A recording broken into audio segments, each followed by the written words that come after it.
I'm the director of an early childhood education program. I'm a school nurse. I'm a school psychologist. I'm a reading specialist. Hi, I'm an occupational therapist. I'm a teacher. I'm a teacher. I'm an elementary school teacher. I'm an assistant principal. And my school supports kids with celiac disease.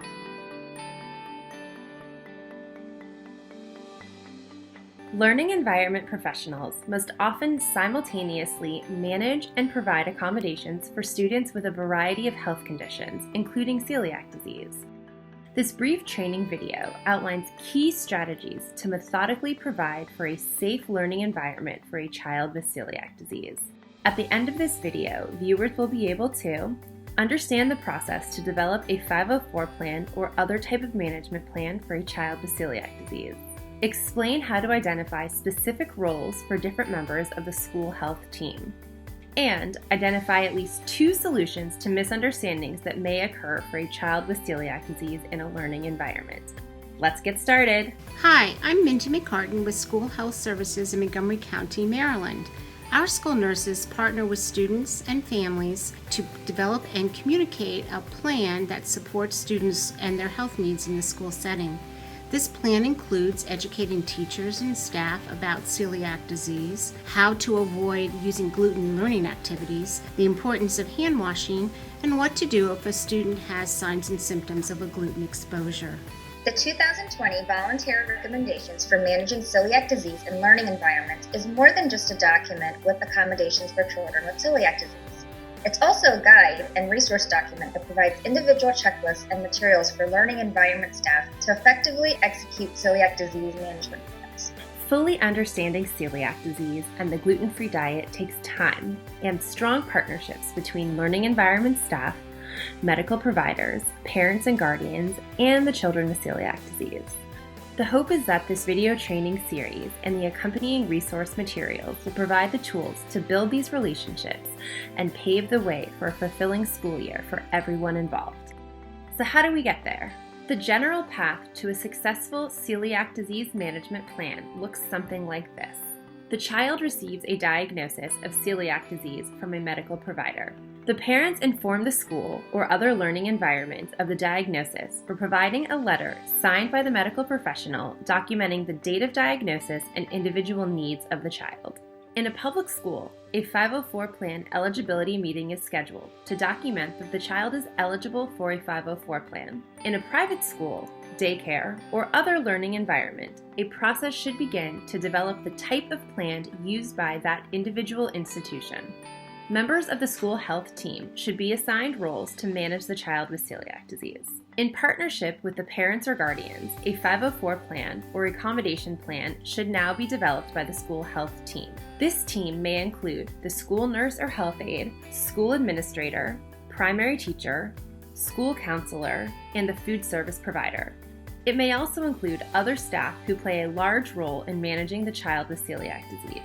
Once the plan is developed, it must be signed off on by the school and the parents, and finally, put into action. Annual check-ins are held to review and revise the plan as necessary. All learning environment staff who interact with or are responsible for the child with celiac disease play a role in fulfilling the management plan. The various modules in this training program address different responsibilities, and the 2020 Voluntary Recommendations document includes individual action lists for different members of the learning environment team, including school boards and district staff, school administrators, classroom teachers and teaching assistants, school nurses and health aides, school psychologists and counselors, school food service managers and staff, and facilities and maintenance staff. The document also has checklists for parents and students to make sure that everyone clearly understands their role in the management of celiac disease. You'll see some action items that everyone has in common, like understanding of federal laws and regulations, learning about celiac disease and the gluten-free diet, and attending meetings of the child's school health team to develop the celiac disease management plan. The lists then break down individual responsibilities for different members of the learning environment team. Please download a copy of the 2020 recommendations and distribute the appropriate action list to each individual involved in the management of the children with celiac disease. Managing a child with celiac disease requires an in-depth understanding of the medical condition as well as the gluten-free diet. Completion of all of the modules in this training program will provide you with the necessary knowledge to effectively manage a child with celiac disease and their gluten-free diet.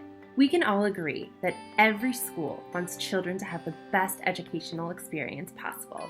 But it's important to acknowledge that no matter how hard we try, problems will inevitably occur.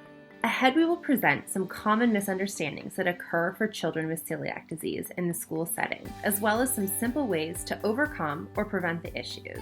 The scenarios discussed are real-life examples that come from parents and educators affiliated with celiac disease centers across the United States. My son asked to go to the bathroom 3 times. The teacher kept saying no because he had already used the bathroom pass during the class period. A few minutes later, he had diarrhea in his pants and was so embarrassed he doesn't want to go back to school.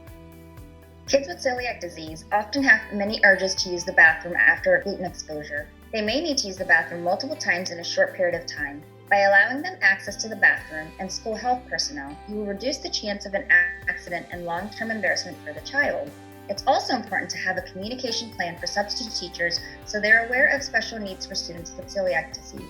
By simply informing the substitute of the child's needs, it's possible to prevent embarrassment and anxiety surrounding a gluten exposure. My 14-year-old was cut from the soccer team because he has celiac disease.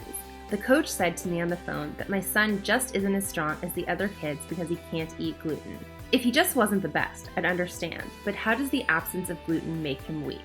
The problem was never strength. After speaking to the coach, the issue was traveling games and finding appropriate food for the child to eat at rest stops and hotels. After some education and agreement for the parents to be involved in advanced planning for away games, the student was able to rejoin the team.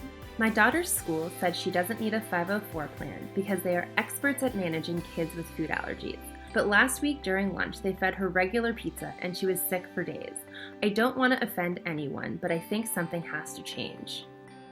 Even though most schools have the best of intentions, unfortunately, this happens all the time. Writing down and reviewing the plan for accessing food is the best way to ensure that a student is always served the gluten-free items. With the plan, be sure to detail who is responsible in the cafeteria for gluten-free food handling and who the child should approach to get their meal. My son gets food daily from the free and reduced cost breakfast and lunch program, but they told us that they don't have gluten-free options. How is he supposed to eat? If the school is providing food to other children, they must also provide a nutritionally equivalent gluten-free option to the child with celiac disease. This may require some education work to determine safe food options in the cafeteria. Free trainings are available through this program, so please direct your cafeteria managers to the food service provider training modules. Also, it's important to note that in this particular case, the family also had a language barrier, so the school needed to provide a Spanish language translator to navigate the situation. My 6th grader is required to go on a 3-night outdoor education trip with his class. The site where they stay is saying that they do not accommodate special dietary requests and that the only option is for me to send 3 days worth of frozen food for our son. He has a 504 plan in place documenting that the school provides gluten-free food. Does this apply to the outdoor education trip? Yes, absolutely. This is a public school-sponsored activity and the child has a 504 plan in place. The school must provide gluten-free food in the same way they provide food for other children. In this specific situation, the outdoor education site could not safely provide the food, so the school district's home cafeteria provided the meals for the 3-day trip. It's also a good idea to engage the parents of the child in the planning of the trip so they can provide input on the safe food options. These are just a few examples, and new situations come up all the time. Don't be afraid to reach out to your local children's hospital and celiac disease center to ask for help. We are here to support the medical management of celiac disease for our patients in these schools. There are several ways a gastroenterologist, pediatrician, dietitian, or hospital-based community education specialist can support a school.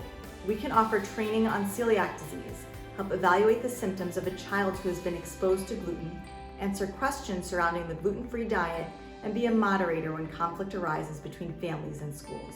Completing this training program is just the beginning. We can't wait for you to see how much creating these management plans means in the lives of students and families with celiac disease. Thank you for supporting kids with celiac disease. Thank you for supporting kids with celiac disease.